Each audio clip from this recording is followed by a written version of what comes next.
Salut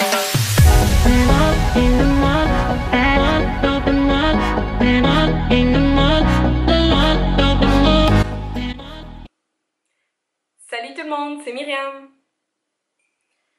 Donc aujourd'hui j'avais juste envie de revenir ici sur ma chaîne YouTube avec un sujet qui est quand même assez important dans ma vie en ce moment. Je voulais juste faire un petit coffee talk avec vous sur le minimalisme et le zéro déchet. Vous expliquer un peu en gros à quoi ça ressemble vivre avec ça et si on n'a pas le mode de vie, comment on fait pour l'adopter. Donc j'ai ici avec moi dans ma tasse de David Tea un latte chai. Donc c'est si vous aimez les boissons d'automne, les épices, donc c'est vraiment comme quelque chose de super bon qui est sous format de plus comme un café. Donc si vous n'hésitez pas à demander ça Starbucks ou peu importe.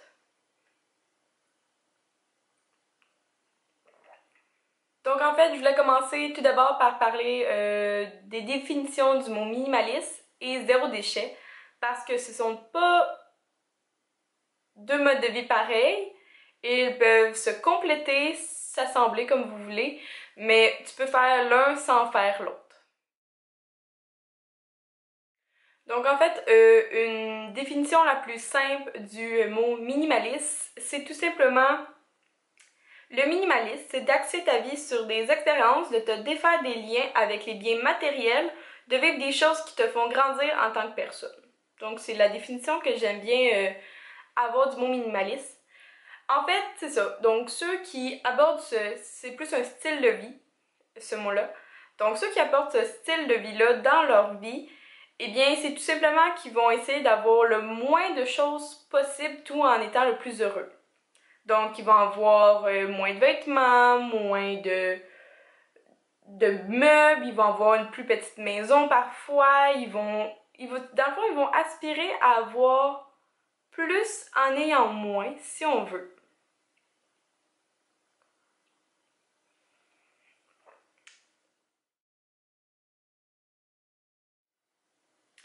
Et si on veut parler maintenant du mouvement du zéro déchet, qui est aussi un peu un style de vie, mais c'est plus un mouvement, je vous dirais.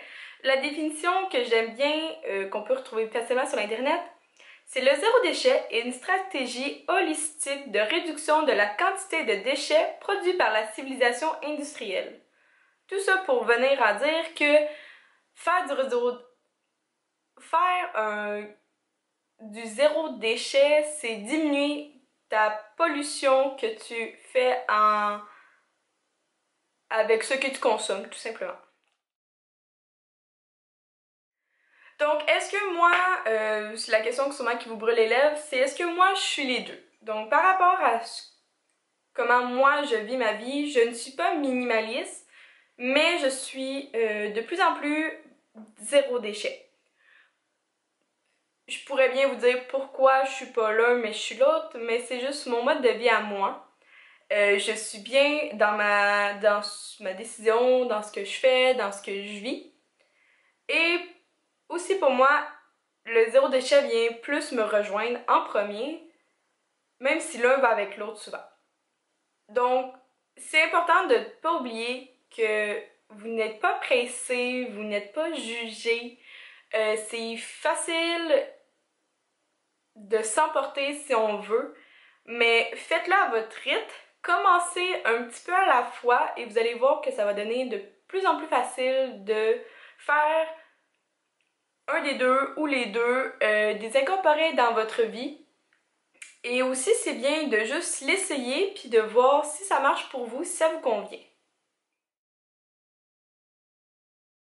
Alors, pour moi, dans ma démarche du zéro déchet, j'ai commencé à me poser des questions sur justement l'empreinte écologique que j'avais sur la planète Terre. Donc, on sait que justement, il y a énormément de pollution, l'environnement va pas bien, on a énormément de changements climatiques.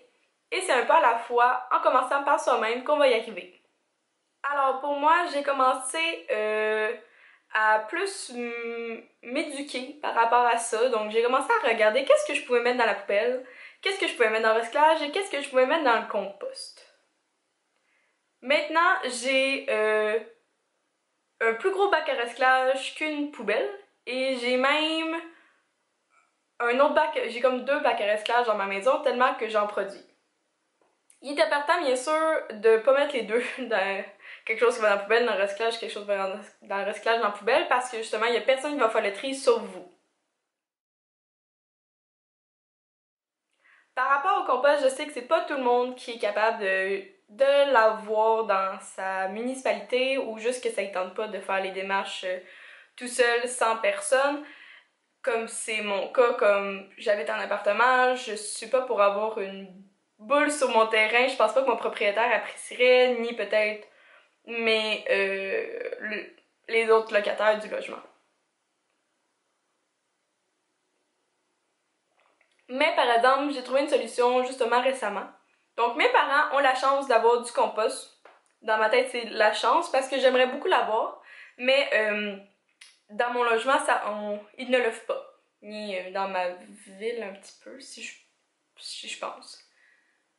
Donc, ce que j'ai prévu de faire, parce que c'est une démarche qui s'est enclenchée dans pas très longtemps du côté de mes parents, c'est je vais me commander un bac de recyclage. Voyons, je vais me commander un bac de compost version peut-être gros comme ça, là, juste une petite brique qui, dans le fond, je vais pouvoir mettre je vais pouvoir le mettre sur mon comptoir, puis à chaque fois que j'ai du compost à faire, je vais pouvoir l'insérer à l'intérieur. Donc, je vais pouvoir apporter mon bac à moi, de chez moi chez mes parents, une fois par semaine, puis je vais pouvoir le transvider. Donc, c'est ma manière à moi de pouvoir faire du compost. Je suis sûre qu'il y a d'autres manières qui pourraient être aussi simples pour vous. Il y a peut-être dans votre municipalité, votre ville, il y a peut-être un endroit spécial où vous pouvez aller jeter votre compost sans que le camion vienne le chercher à votre maison directement. Il y a peut-être un voisin, un ami, donc je suis sûre qu'il y a moyen, si on veut bien, y arriver. Une façon d'être minimaliste aussi le plus facile possible, ça serait de commencer par peut-être un désencombrement de votre chambre, de votre garde-robe, de la pièce que vous voulez, d'un item en particulier. Si vous savez que vous avez trop de derniers ongles, commencez par là. Donc, vous voyez que c'est super populaire ces temps-ci sur les réseaux sociaux, mais je crois que c'est pour sensibiliser les gens à faire un petit mouvement de ce côté-là. Et j'aime bien l'histoire de si j'ajoute un vêtement, eh bien j'en sors un de ma garde-robe. Donc on pourrait faire ça avec beaucoup de choses dans la vie. Ça pourrait être un principe à avoir chez soi et à inculquer pas mal dans sa vie tout le temps.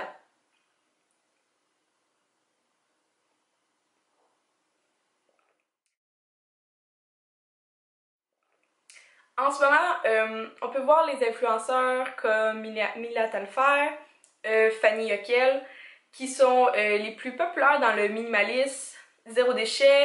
Et Rosalie Lefebvre sont 3 influenceurs en ce moment qui sont faciles à pouvoir suivre si on veut avoir... Donc si jamais vous avez besoin d'inspiration, n'hésitez pas à aller voir ces 3 influenceuses qui peuvent facilement vous aider dans à juste avoir un quotidien, au quotidien de voir qu'est-ce qu'elles font et comment vous pouvez l'adopter avec vous à votre vie. Donc, bien sûr, je sais qu'en plus de ça, le mouvement minimaliste zéro déchet vient le mouvement. En fait, ce n'est pas un mouvement, c'est une idée que de consommation, je sais pas trop comment on l'appelle, mais dans le fond, être végétalien. Donc, souvent, quand les gens sont minimalistes, sont zéro déchet, ils veulent aussi y aller encore un peu plus loin et ils vont y aller avec le végétalien. Ça veut dire que dans le fond, ils mangent pas de viande, ni de poisson, ni de volaille, et ni aucun substitut de eux. C'est en fait prouvé que c'est juste mieux pour la planète si nous étions tous comme cela, comme le plus loin possible qu'il y a. Tout simplement parce qu'on s'embarque dans une autre histoire de surconsommation de viande, surconsommation des animaux, et c'est plus facile et meilleur pour la santé d'être végétalien. Mais je sais que c'est pas donné à tout le monde. Mon histoire personnelle à moi, c'est que j'ai essayé 6 mois d'être végétarienne et j'étais triste. J'étais pas heureuse avec moi-même, je n'aimais pas la nourriture que je mangeais. Peut-être qu'un jour je vais réessayer avec une alimentation un peu plus facile peut-être, mais je crois que j'ai été trop vite et je connaissais pas assez la nourriture, la cuisine pour apprécier mon expérience, mais c'est sûr que j'en retire des effets, j'en retire des bonnes idées et je suis fière d'avoir essayé pendant 6 mois. Mais c'est sûr que j'aimerais ça peut-être un jour que ça soit ma vie, l'adapter à moi-même. Sur ce, n'oubliez pas que c'est important de le faire pour soi-même, mais pas pour les autres. Puis, ce que j'ai retenu aussi là, c'est n'essayez jamais de convaincre quelqu'un de l'être parce que vous l'êtes. Vous pouvez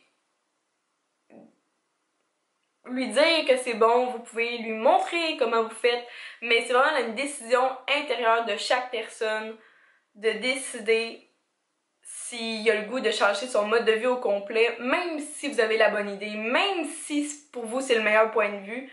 Faut faire attention, surtout quand c'est des changements radicaux comme ça. Sinon, un autre point que j'avais envie de parler avec vous, c'est qui est super facile au niveau plus de zéro déchet, je vous dirais, c'est l'épicerie en vrac. Donc souvent comme Bugburn et d'autres formes d'épicerie comme ça offrent la possibilité d'apporter ces pots en verre ou en plastique, tout dépendant, qui sont lavés. Ils les pèsent pour vous à la caisse, vous pouvez les remplir, vous les ramenez à la caisse. À ce moment-là, bien sûr, vous devez payer le contenu que vous voulez acheter. Et dans le fond, c'est quand même une forme, bien sûr, de zéro déchet. Parce qu'à ce moment-là, vous ne prenez pas le contenant de l'emballage. Dans le fond, vous ne prenez pas l'emballage de la farine, du sucre, des amandes. Fait qu'au bout de la ligne, ça fait énormément de sacs qui servent à rien que vous avez économisé. Parce que peu importe, un sac rempli de farine, mais tu vas le jeter, mais un pot rempli de farine, tu vas juste le rincer puis il va être réutilisable. Donc c'est un peu ça ma vision du minimalisme, zéro déchet, comment on peut l'adopter à son mode de vie. Selon moi, c'est important de faire un petit pas à la fois. Puis je vous dirais que j'ai commencé il y a 1 an et je vois un grand changement. Puis quand j'en parle aux gens, souvent c'est même pas inculqué dans leurs valeurs ça, parce que justement c'est plus notre génération à nous. C'est plus nous les milléniaux qui ont à cœur qui ont cette nouvelle pensée-là, qui pour nous, on veut faire une différence, puis on pense que notre différence, on va la faire peut-être pas plus par l'environnement. Donc j'espère vous faire réfléchir et peut-être que vous aussi, vous allez peut-être m'en apprendre des choses dans les commentaires. N'hésitez pas à m'écrire quelque chose pour me dire ce que vous faites, ce que quelqu'un que vous connaissez fait, ou ce que vous avez envie de faire pour eh bien, faire votre part dans la société, gang!